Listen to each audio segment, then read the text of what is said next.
नमस्कार दोस्तों, मैं दीपक शर्मा अंग्रेश आपका स्वागत करता हूं द लीगल चैम्बर में।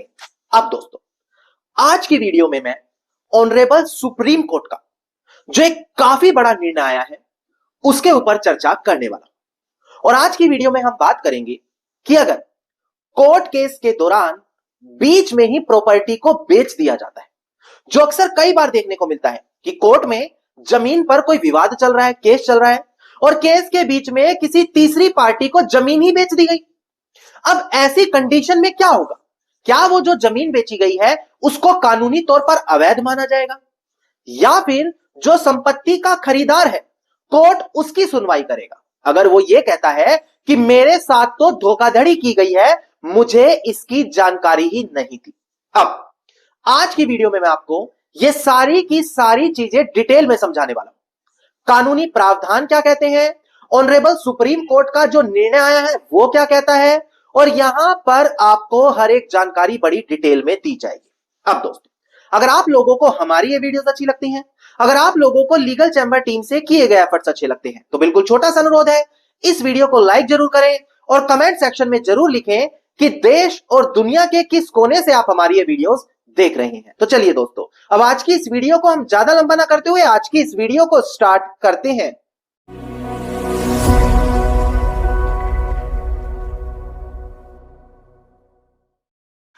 अब दोस्तों, सबसे पहले वीडियो की शुरुआत में हम सीधा जजमेंट पर नहीं बढ़ेंगे।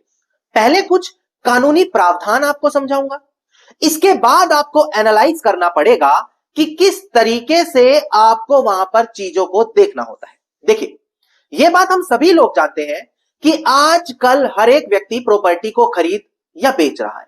यह कानूनी तौर पर बिल्कुल वैलिड है अगर इसको कानूनी प्रावधानों को ध्यान में रख के बनाया जाता है, जैसे कि ट्रांसफर ऑफ प्रॉपर्टी एक्ट का सेक्शन 53 आप पढ़ सकते हैं, या रजिस्ट्रेशन एक्ट 1908 का सेक्शन 17 देख सकते हैं। इन दोनों प्रोविजन का इस्तेमाल करके अगर प्रॉपर्टी खरीद या बेच रहे हैं तो कानूनी तौर पर वो वैलिड हो जाता है। पर कई बार यह देखने को मिलता है कि एक प्रॉपर्टी पहले ही किसी और को बेची जा चुकी है, या फिर उस प्रॉपर्टी पर पहले से ही कोई कोर्ट केस चल रहा है और उस प्रॉपर्टी को किसी तीसरे इंसान को बेच दिया।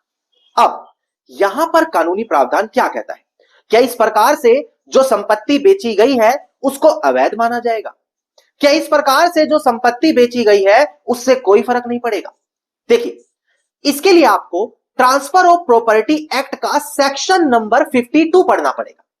वो कहता है कि अगर कोई विवाद कोर्ट में चल रहा है और उस संपत्ति को बीच में ही बेच दिया जाए, उस प्रॉपर्टी को कोर्ट केस के चलते ही बीच में बेच दिया जाए, तो वहां पर उसे डॉक्ट्रिन ऑफ लीज पेंडेंस माना जाएगा। मतलब कि विवादित संपत्ति को केस के बीच में बेचा गया है, उसको वैलिड नहीं माना जाएगा। यह चीज कानूनी प्रावधान यहां पर कहते हैं। पर बड़ी ध्यान से समझिए, ऑनरेबल सुप्रीम कोर्ट अनेकों जजमेंट देता रहा है। जैसे अगर आप स्पेसिफिक रिलीफ एक्ट 1963 के सेक्शन नंबर 19 क्लोज बी को पढ़ें तो वो बताता है कोई भी बोनाफाइड परचेजर, यानी कि वो व्यक्ति जिसने गुड फेथ में ये संपत्ति खरीदी है, उसको नहीं पता था उस जमीन पर कोई झगड़ा या विवाद चल रहा है, उस बेचारे ने विक्रेता की बातों में आकर संपत्ति खरीद ली, तो इसको बोला जाता है बोनाफाइड परचेजर। ऐसे केसेस में क्या होगा, कोर्ट उस बोनाफाइड परचेजर के इंटरेस्ट को प्रोटेक्ट करेगी अगर आप सेक्शन 19 क्लोज बी के प्रोविजन को पढ़ते हैं। इसके अलावा ऑनरेबल सुप्रीम कोर्ट अपनी अनेकों लैंडमार्क जजमेंट्स में यह भी कह चुका है कि अगर किसी ने केस के बीच में प्रॉपर्टी बेची है तो उस सेल को अवैध नहीं बोला जाएगा। अवैध का मतलब यह नहीं कहा जाएगा कि वो वॉइड एब इनिशियो है या अवैध है, वॉइड है। हां, पर जो संपत्ति खरीद रहा है, कल को कोर्ट का जो भी निर्णय आएगा उस केस में, उस संपत्ति के खरीदने वाले को भी कोर्ट का वो निर्णय मानना पड़ेगा। वो ये नहीं कह पाएगा कि इसमें तो मेरा नुकसान हो गया, मुझे नहीं पता था, कल को वो व्यक्ति जिससे मैंने जमीन खरीदी है वो केस हार जाएगा। वो खुद जो संपत्ति का खरीदार है, थर्ड पार्टी है, केस के निर्णय में बाउंड माना जाएगा। यह चीज ऑनरेबल सुप्रीम कोर्ट ने अपने अनेकों फैसलों में क्लियर कर दी है। अब दोस्तों, यहां पर मैं आप लोगों को बता दूं कि ये जो मैंने सारी चीजें बताई है, चाहे बोनाफाइड परचेजर यानी कि section 19 clause B, doctrine of lis pendens section 52, इनसे जुड़ा हुआ ऑनरेबल सुप्रीम कोर्ट समय समय पर काफी बड़े निर्णय देता रहा है। जैसे कि कब उस संपत्ति को अवैध माना जाएगा बेचा जाना, कब नहीं बेचा जाएगा। मैं आपको एक जानकारी और बता दूं, अगर आप अपनी संपत्ति पर टेम्पररी इंजंक्शन ले लेते हैं, यानी कि ऑर्डर 39 रूल 1 2 सीपीसी 1908 के तहत वहां पर इंजंक्शन का आदेश ले लेते हैं और इसके बाद भी कोई प्रॉपर्टी बेचता है, फिर वो वहां पर फंसने वाला है, कंटेम्प्ट के अंदर उसके ऊपर चार्जेस जरूर लगेंगे। तो ये सारी कंडीशन जो मैं आपको बता रहा हूं, इनसे जुड़ा हुआ ऑनरेबल सुप्रीम कोर्ट समय समय पर काफी बड़े निर्णय देता रहा है कि कब वैलिड माना जाएगा, कब अवैध माना जाएगा, कब लिस्पेंडेंस में गिना जाएगा, कब बोनाफाइड कैटेगरी में वो आ जाएगा। पर यहां पर आप लोगों तक ये जानकारी नहीं आ पाती, कारण कोई प्रॉपर प्लेटफॉर्म है ही नहीं आपके पास। आप या तो YouTube पर, गूगल सर्च पर या AI पर डिपेंड रहते हैं, जो अक्सर गलत जजमेंट देती हैं। तो इन सभी चीजों का समाधान लीगल चैंबर टीम अब आप लोगों के लिए लेकर आ गई है। जी हां दोस्तों, VIP व्हाट्सएप ग्रुप, ये एक ऐसा व्हाट्सएप ग्रुप है जहां पर आप लोगों को हर एक लेटेस्ट और लैंडमार्क जजमेंट मिलने वाली है। सबसे पहले बेनिफिट्स गिनवाता हूं कि ग्रुप में क्या है।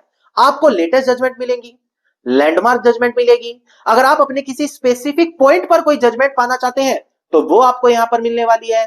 इसके अलावा दोस्तों, जो बेसिक इंपॉर्टेंट कानून होते हैं उनके बारे में भी यहां पर जानकारी दी जाती है और ये सारी की सारी चीजें इसी एक ग्रुप में मिलने वाली है।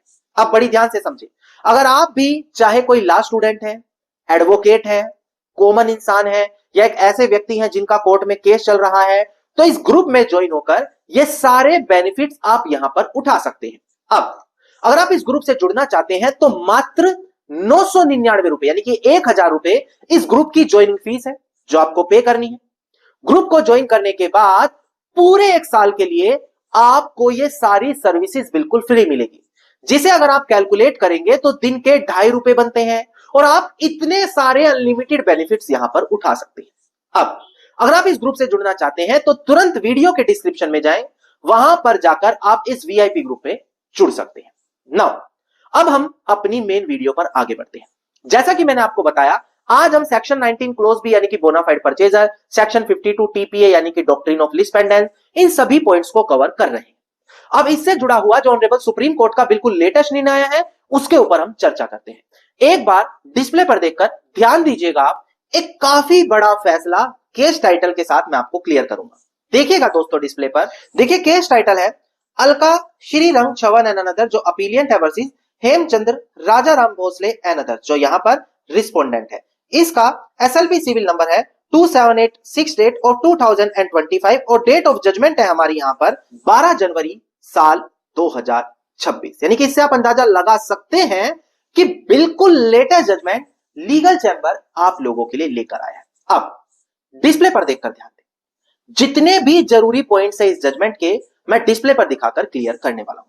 ध्यान दीजिएगा दोस्तों, डिस्प्ले पर देखिए, सबसे पहले यहां पर ऑनरेबल सुप्रीम कोर्ट ने ही बोला कि अगर कोई प्रॉपर्टी केस के बीच में बेच दी जाती है तो वहां पर जो खरीदार है, अगर वो सेक्शन 19 क्लोज बी यानी कि ये बोल रहा है मेरी कोई गलती नहीं है, मैं तो बोनाफाइड परचेजर हूं, उसके अंदर प्रोटेक्शन मांग रहा है, वो तब अवेलेबल नहीं होगी अगर वो section 52 transfer of property act के अंदर व्यक्ति आ रहा है। मतलब साफ बोला गया कि अगर वो व्यक्ति संपत्ति को केस के बीच में खरीद रहा है तो वो बोनाफाइड परचेजर वाली प्रोटेक्शन की कोर्ट से मांग नहीं कर सकता।